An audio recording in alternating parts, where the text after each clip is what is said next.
ইনসাফ নাই।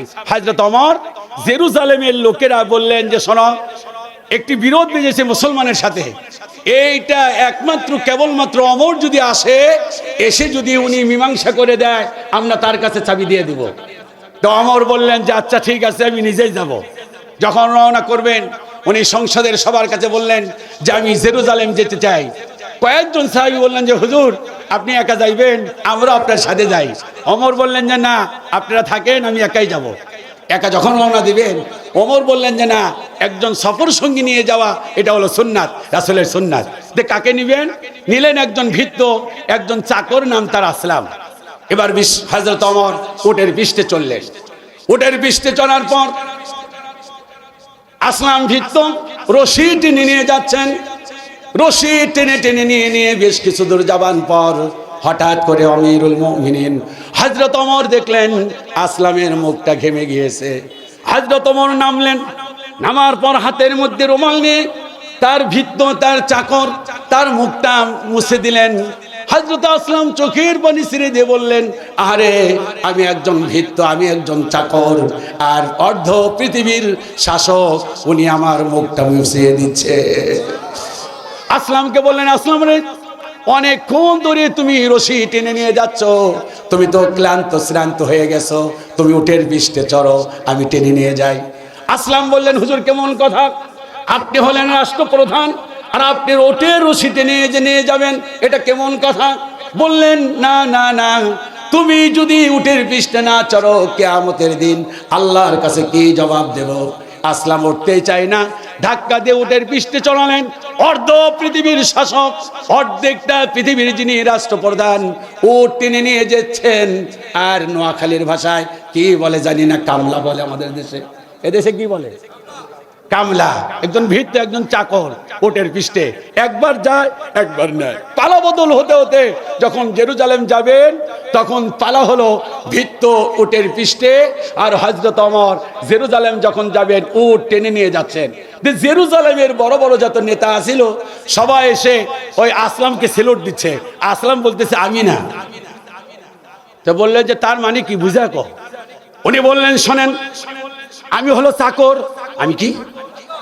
তে ওমরকে রেখে আসছো কেন? আমিরুল মুমিনিন, তোমাদের যিনি সর্দার, তোমাদের যিনি নেতা, তাকে কেন রেখে এসেছো? বললেন, আল্লাহর কসম রেখে আসি নাই, নিয়ে আসছি। কোথায় আছে? বলেন ওই যে। ওই যে মানে কি? ওই যে রশি নিয়ে যিনি দাঁড়িয়ে আছেন। সবাই আশ্চর্য হয়ে গেলেন, সর্বনাশ, একজন রাষ্ট্রপ্রধান, তার হাতের মধ্যে রশি, আর ভৃত্য থাকে উটের পৃষ্ঠে। আল্লাহর কসম, তোমার মতো ইনসাফ যিনি কায়েম করেছে, আমাদের কোনো শর্ত নাই, মেহেরবানি করে জেরুজালেমের দুর্গের চাবিটা নিয়ে নাও। লিল্লাহে তাকবীর। এই জন্য হযরত ওমর যখন প্রেসিডেন্ট হলেন, উনি বললেন, ফোরাত নদীর তীরেও যদি একটা কুকুর না খেয়ে মারা যায়, কিয়ামতের দিন মুসিবতের সময় আমি ওমরকে জবাব দিতে হবে। আমার বন্ধুগণ, খেয়াল করে শুনুন, হযরতে ওমরের আমানতদারিতে দেখুন, আর তার দায়িত্বের দেখুন। রাতের বেলায় ঘুরে বেড়াচ্ছেন, কার বাড়িতে খাবার আছে, কার বাড়িতে খাবার নেই। হঠাৎ করে দেখলেন একটা পাতিলের মধ্যে কয়েকটা পাথর এরকম গরম পানি দিয়ে নাড়াচাড়া করতেছেন। দুইটা শিশু চোখের পানি ছেড়ে কাঁদতেছেন। গভীর রজনী, তিনি হাঁটি হাঁটি পা পা করে ওই মহিলার কাছে গেলেন। মহিলার কাছে গিয়ে বললেন, মা, তোমার বাচ্চারা ক্রন্দনরত অবস্থায় কান্না করে, খাবার চায়, খাবার দাও না কেন? ওমরকে বললেন, খাবার দেব কেমনে? আজকে 3 দিন হয়ে যায় আমিরুল মুমিনিন হযরত ওমরের সঙ্গে দেখা করার জন্য এসেছি, আজ 3 দিন হয়ে যায়, তার দেখা পাই না, উনি নাকি দেশের বাইরে গিয়েছেন। ওমর এই কথা শোনার পর বললেন, তুমি কি গরম করো বলো পাথর? কারণ কি? কয় কারণ হলো বাচ্চারা খেতে চায়, বাচ্চাদেরকে সান্ত্বনা দেওয়ার জন্য গরম পানি করতেছি।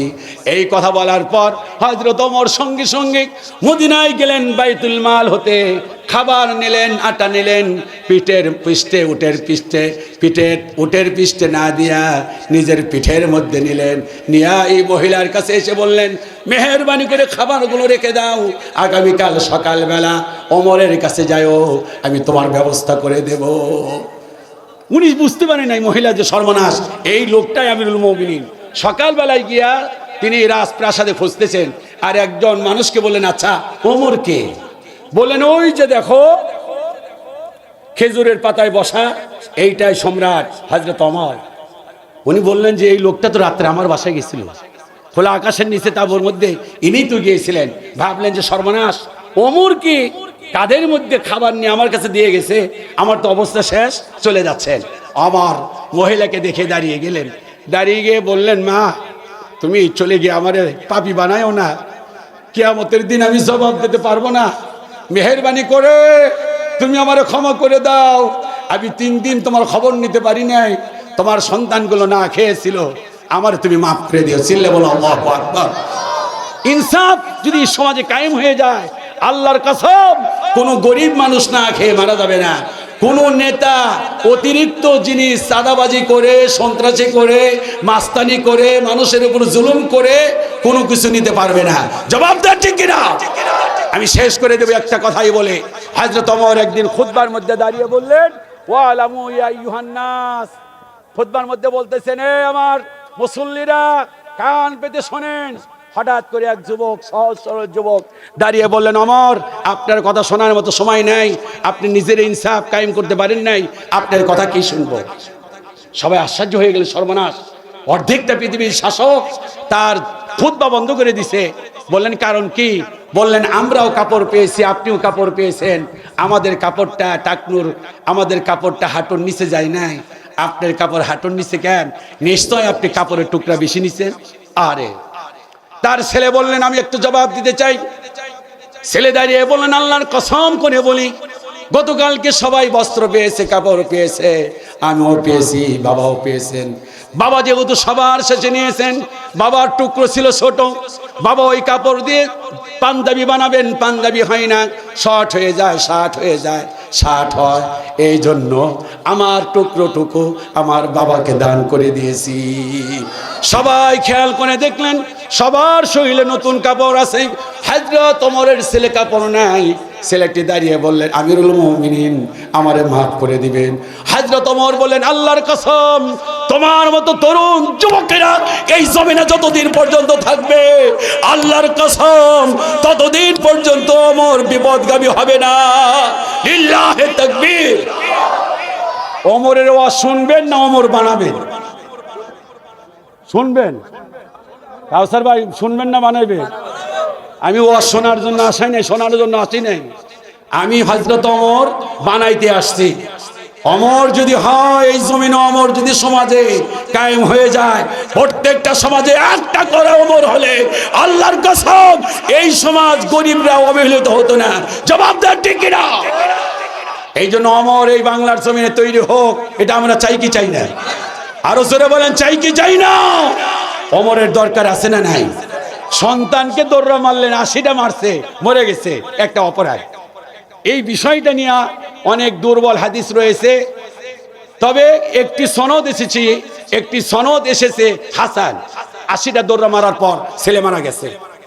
খেয়াল করেন, মদ্যপান, কবি নজরুল তার ভাষায় বলছেন, মদ্যপানের অপরাধে প্রিয় পুত্রের নিজ করে, মেরেছ মদররা, মরেছে পুত্র তোমার চোখের পরে। 80টা মারার পর পুরো মারা গেছি। ছেলে মারা যাওয়ার পর পরের দিন সকালবেলায় কবরের পাশে ওমর গিয়েছেন। সবাই ভাবলেন সন্তানের জন্য মায়ের কারণে গিয়েছে, গিয়ে দেখলেন ওমর গিয়া কবরের মধ্যে 80টা মারার পর 20টা বাকি ছিল, আর সেই 20টা দররা তার কবরের মধ্যে মেরেছে। আল্লাহু আকবার বলেন। এই জন্য আমার ভাইরা, আবার যদি বেঁচে থাকি ইনশাল্লাহ, আল্লাহ পাক যদি বাঁচিয়ে রাখে, আবার কথা হবে ইনশাল্লাহ। যেহেতু আমাকে নির্দিষ্ট একটি সময় দিয়ে দিয়েছেন। হ্যাঁ, আচ্ছা, আলহামদুলিল্লাহ, আলহামদুলিল্লাহ। না, সময়ের দিকে খেয়াল রাখা। জি, একটু জিকির করুন, লা ইলাহা ইল্লাল্লাহ। জোরে, আরো জোরে, লা ইলাহা ইল্লাল্লাহ, জোরে লা ইলাহা ইল্লাল্লাহু মুহাম্মাদুর রাসূলুল্লাহ। ষড়যন্ত্র যতই হোক, চক্রান্ত যতই হোক, ইসলাম আছে, ইসলাম আরো জোরে বলেন, ইসলাম আছে। বাংলাদেশের সব মানুষের নাম বদলাতে পারে, পারে কিনা? আরো জোরে বলেন। বইয়ের পাতায় স্বাধীনতা সংগ্রাম বদলাতে পারে, বঙ্গোপসাগরের সব পানি যেতে পারে শুকিয়েও, গোটা রাজধানী গিলে নিতে পারে বুড়ি গঙ্গার ঢেউ, সুন্দরবন কেটে হতে পারে ইটের ভাটার লাকড়ি, শিল্পপতিরা দেউলিয়া হয়ে খুঁজতে পারেন চাকরি, চোর গুন্ডারা পেয়ে যেতে পারে মন্ত্রীর মর্যাদা, আইনের ফাঁকে কালো টাকা সব হয়ে যেতে পারে সাদা। অনেকেই বলে দেশ নাকি হুজুগ জাতির দেশ, দফায় দফায় বদলায় এর রং ঢং পরিবেশ, তাই বলে তো ইসলামে দেশে হুজুগ হবে না শেষ, ঠিক কিনা? হুজুগ হবে না শেষ। ইসলামে মাটির পরতে পরতে জনপদে ঘরে ঘরে, ইসলামে জাতির 90% মানুষের অন্তরে, ইসলাম নিয়ে সিনিমিনি খেলে এমন শক্তি নেই, আর কিছু থাক না থাক এদেশে, মাশাআল্লাহ, জোরে বলো বাবা, জোরে বলো, আর কিছু থাক না থাক এদেশে, না এই আসতে বললে হয় না, নোয়াখালীর আওয়াজ হয় না এখনো, আর কিছু থাক না থাক এদেশে ইসলাম থাকবেই। কিসের থাকবে? থাকবেই। ষড়যন্ত্র যারাই করবে তারাই ছিটকে পড়বা, ইনশাআল্লাহ ইসলামের কোনো ক্ষতি করতে পারবা না। জবাব দাও, ঠিক কিনা? ইসলামের চুল পরিমাণ ক্ষতি করতে পারবা না। ওয়ামাকারু ওয়ামাকার আল্লাহ আল্লাহু খায়রুল মাকিরিন। চক্রান্ত করবা, তোমরাই দেশ থেকে বিতাড়িত হবা, কিন্তু আলেমদেরকে বিতাড়িত করতে পারবা না, পারবা না, পারবা না। কথা বলে ঠিক কিনা? আমার বন্ধুগণ, কষ্ট হচ্ছে, আরো জোরে বলেন, কষ্ট হচ্ছে। আমার বন্ধুগণ, আমিরুল মুমিনিন হযরত ওমরকে নিয়ে কথা বলছি, মনোযোগ দিয়ে শোনেন। কেমন স্বামী, কেমন স্ত্রী। রাতের বেলায় ঘুরে বেড়াচ্ছেন, হঠাৎ করে দেখলেন তাঁবু পেরেছেন, তাঁবুর মধ্যে একটা মহিলা জোরে জোরে চিৎকার করে কান্না করতেছেন, আর এক যুবক তাঁবুর বাইরে বসা। ওমর গিয়ে বললেন, কি ব্যাপার, ভিতরে তাঁবুর মধ্যে মহিলা কাঁদছে কেন? মনোযোগ দিয়ে শোনেন। যুবকটি বললেন, তুমি কি, তোমার পরিচয় জানি না, আল্লাহর কসম আমরা বড় বিপদে পড়ে গেছি। বললেন, কি বিপদে? বললেন, আজকে 2 দিন হয়ে যায় ওমরের সঙ্গে দেখা করার জন্য এসেছি, কিন্তু ওমরের সঙ্গে দেখা পাই নাই, তিনি দেশের বাইরে গিয়েছেন। বলে, মহিলা কাঁদে কেন? বলে, মহিলা কাঁদে হলো সন্তান সম্ভাবনা, প্রসব বেদনায় ছটফট ছটফট করে আমার স্ত্রী কাঁদতেছে, একজন দায়ী দরকার। ওমর বললেন, ভাই একটু অপেক্ষা করো, আমি তোমার জন্য একটা হেল্প করতে পারি কিনা। গভীর রজনী এবার বাড়িতে গিয়ে স্ত্রীকে ডাক দিয়ে বললেন, ও আমার প্রাণের প্রিয়তমা স্ত্রী, ঘুম থেকে ওঠো। বললেন, আমিরুল মুমিনিন, কি দরকার? বললেন, প্রসব বেদনায় একটা বোন ছটফটে কাঁদতেছে, তুমি একটু তাকে হেল্প করো। গভীর রজনীতে স্ত্রীকে নিয়ে গেলেন, যুবকের কাছে গিয়ে বললেন, অনুমতি যদি দাও তাহলে এই মহিলাটি তোমার স্ত্রীর দায়ের কাজ করবে, হেল্প করবে। হেল্প করলেন। কয়েক মিনিট পরে সন্তান হলো। তার স্ত্রী হযরত ওমরের স্ত্রী মাথা বের করে বললেন, আমিরুল মুমিনিন, আপনি আপনার বন্ধুকে খবর দেন, আল্লাহ তারে পুত্র সন্তান দিয়েছে। ওই যুবকটির জন্য হযরত ওমর হাতের মধ্যে কিছু খেজুর নিয়েছিলেন, খেজুরটা যুবক দিয়ে কি খাওয়াচ্ছেন। আর এই মুহূর্তে যখন আমিরুল মুমিনিন বলেছেন, যুবকের তো দফার অবশেষ, সর্বনাশ। আমি তো ভেবেছিলাম সাধারণ মানুষ, তার নাম কয় কি আমিরুল মুমিনিন। যুবকটি হাত ধরে বললেন, ওমর আমি চিনতে পারি নাই, বুঝতে পারি নাই, মেহেরবানি করে আমার ক্ষমা করে দিও। অমর বললেন, আরে তুমি তো ক্ষমা চাইবা দূরের কথা, আমি তোমার কাছে ক্ষমা চাই, আমি তোমার পাশে আসতে পারি নাই।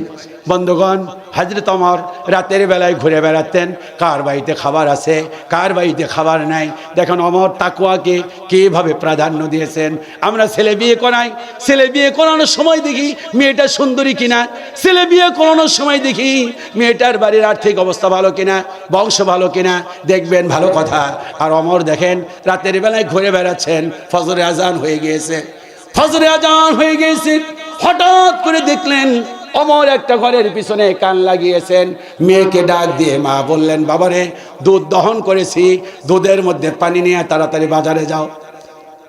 মেয়ে বললেন, মা তুমি কি জানো না হযরত ওমর একটি ফরমান জারি করেছেন, কেউ দুধের মধ্যে পানি মিশাতে পারবে না।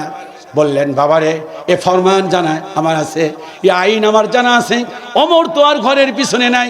হযরত ওমর এই কথা শোনার পর উনি আশ্চর্য হয়ে গেলেন, সর্বনাশ, মা বলতেছেন পানি মিশানোর জন্য, আর মেয়ে বলতেছেন ওমরের কথা।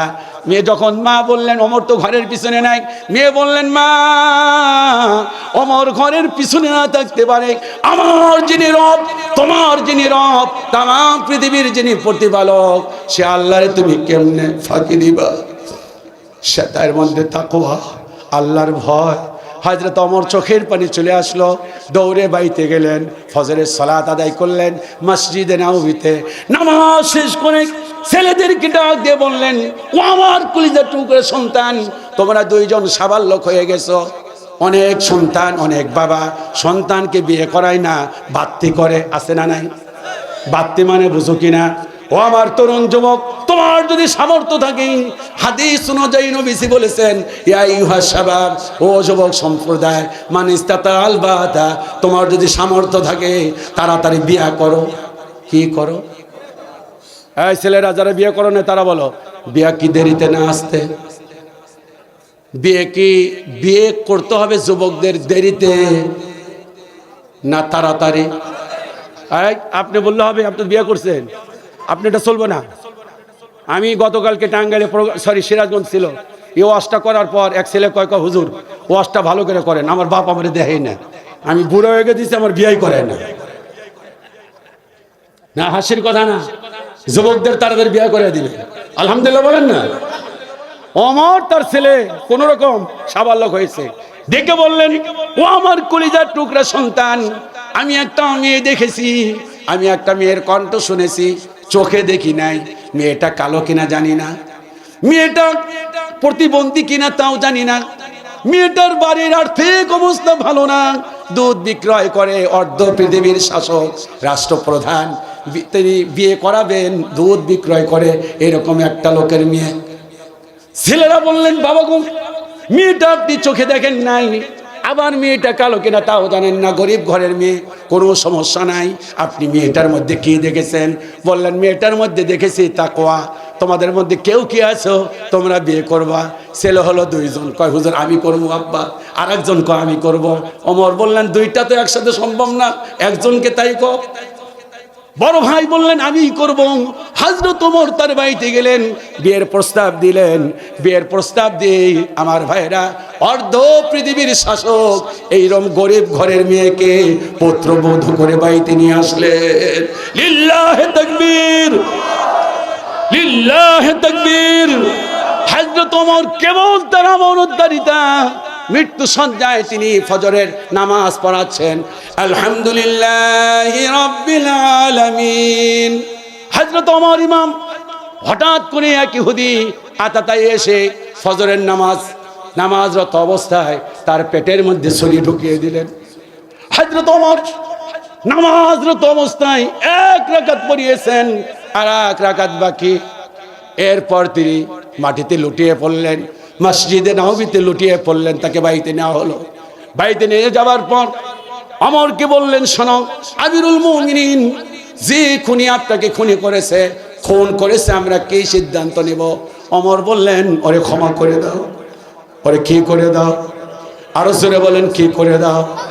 এই করুণ অবস্থায় ওমর বললেন, আমার তো কোনো সালাত হয় নাই, রক্ত বের হচ্ছে। আর ওমর বললেন, মেহেরবানি করে আমার সালাতের ব্যবস্থা করে দাও।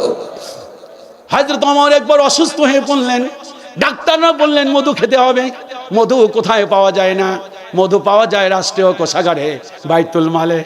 সবাই বললেন মধু আপনি বাইতুল মাল থেকে নেন।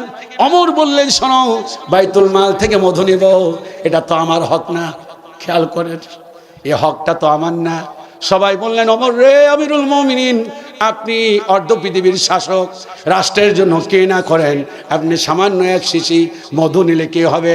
ওমর বললেন, শোনো গো, আমি যদি এই মধু নিয়ে কিয়ামতের দিন আল্লাহ যদি আমার কাছে জবাব চায় যে রাষ্ট্রের মধু খেয়েছিলা, কি জবাব দেবা? আমি জবাব দিতে পারবো না। মধুর কষ্টে তিনি অনেক কষ্ট ভোগ করেছেন, দীর্ঘদিন অসুস্থতায় ভুগেছেন। আল্লাহর কসম, বাইতুল মাল থেকে এক শিশি মধু নেন নাই। এই ওয়াজ শুধু শুনবেন না সমাজে অমর তৈরি করবেন? এই মুসলমান কথা বলেন, ওয়াজ শুধু শুনবেন না রাষ্ট্রে অমর তৈরি করবেন? অমর তৈরি করার ইচ্ছা আছে না নাই? আরো জোরে বলেন, আছে না নাই?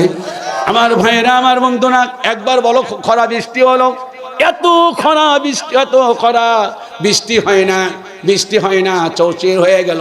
হযরত ওমর বললেন, আল্লাহ, তুমি এই মক্কা মদিনায় যতদিন পর্যন্ত বৃষ্টি না দিবা, আল্লাহর কসম ততদিন পর্যন্ত আমি রুটি মুখে দেব না, না খেয়ে থাকবো। সুবহানাল্লাহ কইলেন না? কেমন আধ্যাত্মিক! আল্লাহরে কয়, আল্লাহ, আমার জমিন তুমি চৌচির রাখবা, আমার মক্কা মদিনায় বৃষ্টি হয় না, আমার দেশের জনগণ কষ্ট ভোগ করে, শিখে রাখেন। তাকওয়াবান যদি শাসক হয়, আল্লাহ আল্লাহ যদি তার শাসক হয়, আর আল্লাহর কাছে কসম করে বসে, আল্লাহ সেটা পূরণ করে। সুবহানাল্লাহ বলেন, আল্লাহ আমি খাবো না। সবাই দেখলেন যে হযরত ওমর খান না। সবাই টেনশনে পড়ে গেলেন, 3 দিন হয়ে গেছে ওমর খায় না। যদি বৃষ্টি না হয়, আল্লাহ জানে কি যে হয়। খেয়াল করেন, এই ভাইরা খেয়াল করেন, 4 দিনের মাথায় হঠাৎ করে আকাশের দিকে দেখলেন, আরে মেঘাচ্ছন্ন আকাশ, হঠাৎ করে এক পশলা বৃষ্টি হলো। এরপরে একটানা কয়েকদিন বৃষ্টি হলো। ওমর বললেন, আল্লাহ আমি খাওয়া শুরু করলাম। সুবহানাল্লাহ। ওয়াদা কারে বলে? ওয়াদা। খেয়াল করেন, হরমুজ করে নাম। এই যুবকেরা বলো, নাম কি? হরমুজ করে নাম একটা ইহুদি বন্দী হলো। তো ওমর বললেন যে, শোনো, তোমার কোনো চাওয়া পাওয়া আছে নাকি তাই বলো। ওমর, আমার 1 গ্লাস পানি দিবা। হত্যা করবে তাকে, তার ওয়ার্ডার, তাকে হত্যা করা হবে। ওমর বললেন যে, তোমাকে তো শুলিতে চড়ানো হবে, হত্যা করা হবে, যেহেতু তুমি আমার বন্দীদেরকে, আমার সাহাবীদেরকে হত্যা করেছো, তোমার ওয়ার্ডার হত্যা। তোমার কোনো যদি চাওয়া পাওয়া থাকে তাহলে বলো। বললেন যে, আমার চাওয়া পাওয়া কিছুই না, আমার 1 গ্লাস পানি দিবা। কয়, হ্যাঁ 1 গ্লাস পানি দিছে। আর কোনো কথা আছে? কয়, কথা হলো, ওমর একটু কথা দিবা, এই পানিটা যতক্ষণ পর্যন্ত না খায় ততক্ষণ পর্যন্ত আমার প্রতি মৃত্যুদণ্ড কার্যকরী করবে না। শুনছেন? তো ওমর বললেন, আচ্ছা ঠিক আছে। পরের দিন এসে বললেন, তৈরি হয়ে যাও। পানি তো খাই নাই। পানি কি করে নাই? ওমর পরের দিন আসলেন। পরের দিন আসার পর বললেন, পানি খাও। হরমুজ বললেন, খবরদার, আমাকে পানি খেতে বলো না, আমি পানি খাবো না। সর্বনাশ। 3 দিন পরে এসে বলেন, পানি খাও। কয় না, ওই পানি হলো আমার মৃত্যু, ওটা খেলেই মারা যাব। আল্লাহর কসম করে বলি, আমি পানি খাবো না। তুমি ওয়াদা দিয়েছো, পানি না খাওয়া পর্যন্ত আমারে মারবা না। আমি পানিও খাবো না, তোমার ওয়াদা বাস্তবায়ন হবে, তুমি আমাকে মারতেও পারবা না। 7 দিন পর এসে বলেন, হরমুজ পানি খাও। আপনি কি পাগল হয়েছেন? পানি খাবো? 7 দিন পর ওমর বললেন, আচ্ছা পানি যখন খাইবাই না, আমি ওমর তোমার মাফ করে দিলাম। হরমুজ বলে, তুমি যদি আমার মাফ করে দিয়ে থাকো, আমিও বলছি আমি তোমার কাছে কালেমা পড়ে মুসলমান হয়ে গেলাম। চিল্লা বলুন আল্লাহু আকবার। অতএব আমার ভাইয়েরা, আমার বন্ধুগণ, আমার তরুণ যুবক ও আমার তরুণ যুবক, আমি তরুণ যুবকদেরকে সবসময় হাইলাইট করি। আমার তরুণ যুবকেরা সম্পদ, আমার তরুণ যুবকেরা সম্পদ। নবীজি বলেছেন, বড়রা আমার বাধা দিছে, ইসলামের দাওয়াত দিতে গেছি, আবু জাহাল বাধা দিয়েছে, উতবা, সাইবা, আবু লাহাব আবু সুফিয়ান, এগুলো সব বুড়ো মানুষ ছিল, এরা বাধা দিয়েছে। আর হযরত ওমর যখন দ্বীনের দাওয়াত কবুল করেন 27 বছর, হযরত আবু বকর যখন দ্বীনের দাওয়াত কবুল করেন 36 বছর, তারপর খাব্বাব বলেন, খোবাইব বলেন, এই পৃথিবী থেকে অসংখ্য সাহাবী জান্নাতের সুসংবাদ পেয়েছেন, বিশেষ করে 10 জন, তারা প্রায় সবগুলো তরুণ যুবক। আমি আমার তরুণ যুবকদের বলতে চাই, আগামীর বাংলাদেশ কোরআনের বাংলাদেশ করতে চাও কে কে? আল্লাহর হাত তুলে দেখাও। লিল্লাহে তাকবীর। হে যুবক, তুমি বাঙালি হও কিংবা ইন্ডিয়ান, কিংবা জার্মান, চাইনিজ কিংবা রাশিয়ান, স্প্যানিশ, ড্যানিশ, ফরাসি কিংবা ব্রিটিশ, আমেরিকান, আরবি, আজমি, ইরানি, তুরানি, তুর্কি বা আফগান, মুসলমান, সবাই মুসলমান। তুমি তো মুসলমান বলতে এত কষ্ট, তুমি তো তুমি সাদা হও কিবা কালো হও, দেখো রক্ত তোমার লাল।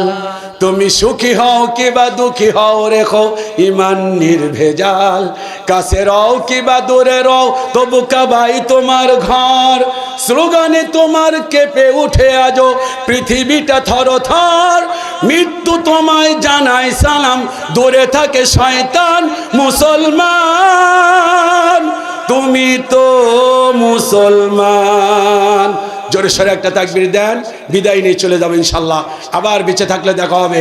হাত তুলে তাকবীর পেশ করেন, লিল্লাহে তাকবীর।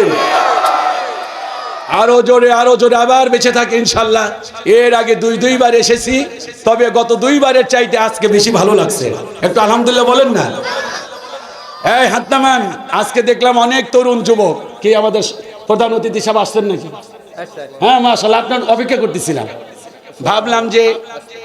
আমি ভাবলাম যে আমাদের প্রধান অতিথি মহোদয় পাইলে ভালো হতো। আবার ভাবলাম যে যেহেতু ব্যস্ত মানুষ, অনেক জায়গায় যেতে হয়, ঠিক কিনা বলেন? আরে কথা বলেন, ঠিক কিনা? তো ভালো লাগলো যে শেষ সময় এসে আপনাকে পেয়েছি। ওয়েলকাম জানাই, ধন্যবাদ জানাই। খেয়াল করো এই ছেলেরা, আমি 1 মিনিটে শেষ করছি। অন্য 2 বছরের তুলনায় এবছর একটু ভালো লেগেছে।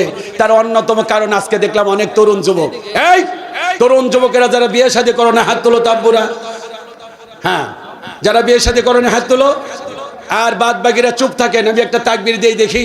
বিবাহিত আর অবিবাহিত সুপ্রিয় দর্শক মণ্ডলী, শুরু হতে যাচ্ছে বিবাহিত বনাম অবিবাহিতদের মধ্যে লিল্লাহে তাকবীরের পালা। এবার শুরু হবে অবিবাহিতদের লিল্লাহে তাকবীরের পালা। লিল্লাহে তাকবীর। বিবাহিতরা কেউ দেন নাই তো? এই ছেলেরা যারা বিয়ে করো না, আর একটা বার তোমাদের সুযোগ দিলাম, এটা সেমিফাইনাল। হাত তোলো, গলা পরিষ্কার করো, বলো এরকম করো। ঠিক আছে, এবার তাকবীর দাও, লিল্লাহে তাকবীর। এবার যারা বিয়ে শাদী করছেন হাত তোলা দরকার নাই, তাকবীর পেশ করেন, লিল্লাহে তাকবীর। দেখছেন ভাই, একটা বিচার করেন তো।